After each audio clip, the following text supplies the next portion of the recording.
নমস্কাৰ বন্ধুসকল, আজি আমি এডিআৰই গ্ৰেড 3 2022 বৰ্ষৰ যিখিনি মেথমেটিক্সৰ পৰ্চন আছে তাৰ কুৱেশ্যন নম্বৰ 50 পৰা 53 ডিছকাছ কৰিব গৈ আছোঁ। কুৱেশ্যন নম্বৰ 50ত কি দিয়া আছে, যদি এৰ দৰমহা বিতকৈ 25% বেছি তেন্তে বিৰ দৰমহা এতকৈ কিমান পাৰ্চেণ্ট কম, কিমান শতাংশ কম।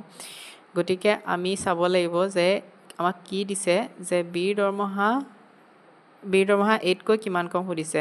আমি ধৰি ল'ম যে যদি বিৰ দৰমহা 100 টকা হয় তেতিয়াহ'লে এৰ দৰমহা বিতকৈ কিমান বেছি বুলি কৈছে, 25% বেছি বুলি দিছে। গতিকে এৰ দৰমহা কিমান হ'ব, 125 টকা। যেতিয়া এনেকৈ শতাংশ দিয়া থাকে তেতিয়া আমি সদায় 100 টকালৈ লৈ যাম, তেতিয়া আমাৰ একেবাৰে সহজ হয় কৰিবলৈ। বিৰ দৰমহা 25 টকা কম, আমি ইয়াৰ পৰা কি গম পালোঁ, এই দুটা উলিওৱাৰ পৰা আমি কি গম পালোঁ, বিৰ দৰমহা 25 টকা কম ওলাল আৰু এৰ দৰমহা 25 টকা বেছি ওলাল। অৰ্থাৎ যদি আমাক বিৰ দৰমহা এৰ দৰমহাটোৰ কিমান শতাংশ কম সুধিছে তেতিয়াহ'লে আমি কি কৰিম, ওপৰত আমি বিৰ দৰমহা কিমান কম লিখিলোঁ, ডিভাইডেড বাই 125। অৰ্থাৎ কাৰ ৰেচপেক্টত সুধিছে, এৰ ৰেচপেক্টত, এতকৈ কিমান কম সুধিছে।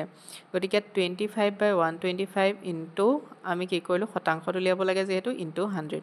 গতিকে আমাৰ কি ওলাই গ'ল আনচাৰ ওলাই গ'ল আমাৰ 20।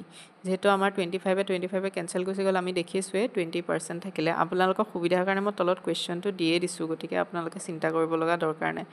তাৰপিছত আৰু এটা মেথডত আমি কৰিব পাৰোঁ যে R = 25%। R = 25% কি দিয়ে, কিয় দিয়া আছে, যে এৰ দৰমহা বিতকৈ 25% বেছি। গতিকে আমি এনেকুৱা ধৰণৰ বিৰ দৰমহা এতকৈ কিমান কম বুলি যদি সোধে তেতিয়া আমি আৰু এটা ফৰ্মুলা লগাব পাৰোঁ যে R/100 + R।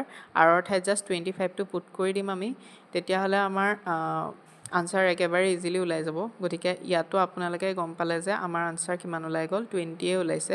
সেইটোত কৰোঁতেও ওলাইছে, এইটোত কৰোঁতেও ওলাইছে। মই ভাবোঁ আপোনালোকে এনেকুৱা ধৰণৰ কুৱেশ্যনত এই লাষ্টৰটো ফৰ্মুলা ইউজ কৰিব। গতিকে আমাৰ অপশ্যন এ ইজ কাৰেক্ট, আমি পাই গ'লোঁ। 51ত দিয়া আছে, এটা দলৰ কেইজনমান ল'ৰাক 98টা ট্ৰফি বিলোৱা হৈছে। প্ৰত্যেকজন ল'ৰাই যদি দলটোত থকা ল'ৰাৰ সংখ্যাৰ দুগুণ পৰিমাণে ট্ৰফিৰ ভাগ পাইছিল তেন্তে দলটোত থকা ল'ৰাৰ সংখ্যা কিমান।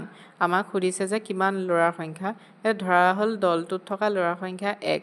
আমি যদি ভাবোঁ যে দলটোত থকা ল'ৰাৰ সংখ্যা x, তেতিয়াহ'লে আমি ভাগ পাইছিল, আমাৰ কুৱেশ্যন মতে দিয়া আছে দুগুণে ভাগ পাইছিল, গতিকে 2x ভাগ পাইছিল। ঠিক আছে, যদি এতিয়া আমি প্ৰশ্নমতে কি জানো যে ল'ৰাখিনিয়ে দলটোত থকা ল'ৰাৰ দুগুণে ভাগ পাইছিলে। যদি আমুকৰ কিবা এটা বস্তুৰ দুগুণ বা কিবা এটা বস্তুৰ তিনিগুণ বুলি দিয়া থাকে তেতিয়া আমি সদায় পূৰণ কৰিম। তেতিয়া আমি কি কৰিম, x × 2x, আৰু ট্ৰফিৰ সংখ্যা কিমান আছিল, 98টা। আমাক দিয়াই আছে সেইটো বস্তু, গতিকে 2x² = 98 ওলাই গ'ল। গতিকে x² = 49, xৰ ভেলু আমি পালোঁ 7। গতিকে আমাৰ কোনটো অপশ্যন কাৰেক্ট হ'ব, অপশ্যন বিটো কাৰেক্ট হৈ যাব। গতিকে এনেকুৱা ধৰণৰ একেবাৰে ইজি কুৱেশ্যন এইবিলাক বাৰু, তথাপিও খেলি মেলি লাগে। যদি cos θ = a/b তেন্তে sec θ ৰ মান কিমান, একেবাৰে সহজ। cos θ মানে কিমান আমি জানো, cos θ মানে 1/sec θ। আপোনালোকে মুখতো উলিয়াই ল'ব পাৰে, কিন্তু যিসকলে অকণমান দিগদাৰ পায় তেতিয়াহ'লে ফৰ্মুলাটো পুট কৰি পেলাই বহাই ল'ব।